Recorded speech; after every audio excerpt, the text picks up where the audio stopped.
For 80 days, these rooms at the Ritz-Carlton in Riyadh were a gilded prison for dozens of Saudi princes and other officials. They were accused of money laundering, bribery and tax evasion. Now Waleed Bin Talal and more than 90 others are free after reaching settlements with the Attorney General. But many of the accused say they're innocent. There are no charges. Okay. There's just some discussions between the government, but rest assured that this is a clean operation that we have, and we're just in discussion with the government on various matters, and that I cannot divulge right now because we are in confidential discussion with them. But rest assured, we are at the end of the whole story. The arrest stoked fears that the government would seize control of their assets and companies. As a result, Al-Waleed's Kingdom Holdings stock tanked in November. It's bounced back since his release. The billionaire investor owns large stakes in Citigroup and Twitter. Their shares have also jumped in the past few days. Prince Mehtab, the son of former ruler King Abdullah, reportedly paid $1 billion for his release in November, and authorities say they're hoping to recover $100 billion from the corruption probe.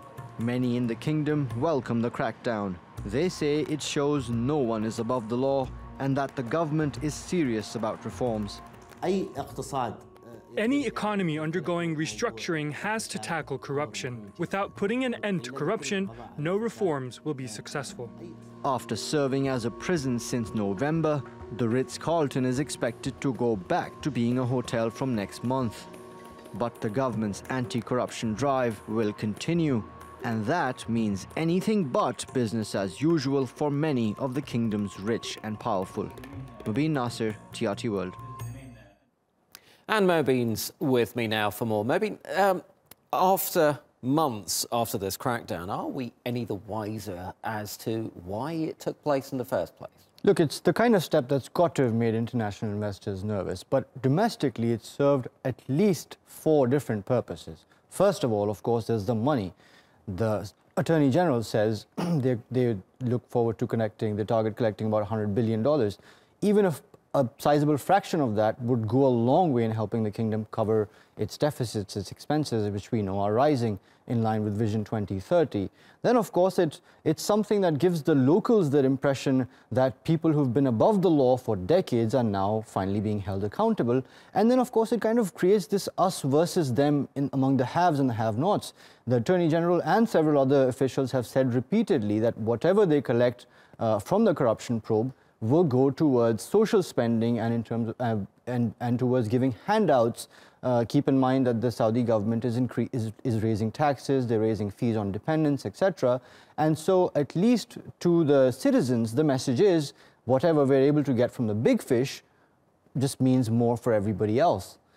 And then, of course, it stifles competition and oppositions. Of course, while all these princes and other high officials they're too busy saving their own skin and their own assets to be plotting anything against the current leadership. It is interesting. I mean, every time there's been a transition in Saudi Arabia, there has, of course, always been talk of reform. So in a historic sense, this is nothing all that new, but there are others still being held. What do we know about those who are still in detention? So reportedly, there are 95 people who are still in custody. These are people who are either unwilling to settle or people who have just not been able to come up with the amount of money that's the price tag for their freedom. What we do know is that cases will start against them in courts. What we don't know is the timeline for that proceeding. I see. So there is still plenty of legs to their story. Plenty of action for them and also for those who've been released. Keep in mind, these 200 people, they've agreed to make payments in return for their release. They haven't all necessarily completed those. What do we know about what the targets of the crackdown have had to do in order to come up with the money to repay or to pay the government? I mean, have they had to sell off some of their foreign assets to do this? So look, we do know about a few individuals. For example, Prince Mehtab, he had to pay $1 billion according to official sources. Similarly, Prince Al-Waleed began looking for buyers for some of his properties. We know that last month he sold the Four Seasons in Beirut for about $115 million. He was looking to sell another hotel, the Movenpick in Beirut, and he was to our knowledge, he was looking for buyers for that as well. And then, of course, if you go back to that first week, look, moving money out of the kingdom is very difficult. The state bank, the central bank would know if anyone is trying to move any significant amount of money out. However, there was a mad rush to get rid of assets held in other GCC countries. If you recall, in that first week, the combined money that was taken out of the GCC exchanges was about $18 billion. So clearly, there is a lot of urgency still to try and get this money out and away from the hands of the authorities.